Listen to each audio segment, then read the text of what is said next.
Greetings, one and all. I'm Don Letts, the Rebel Dread, and you're tuned to Radabo Combo. On the show tonight, I got Janoya, Mariabello, the architect, and more.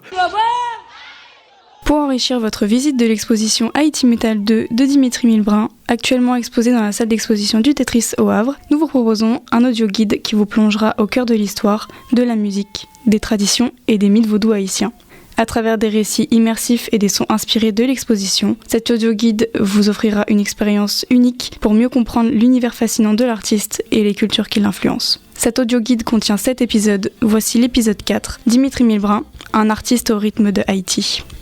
Dimitri Milbrun, ce n'est pas seulement un artiste visuel, c'est aussi un saxophoniste, un musicien et un créateur qui fait vibrer les images autant que les sons. Son groupe, Zombie, porte un nom évocateur, profondément lié à la culture haïtienne, à ses croyances, à ses esprits.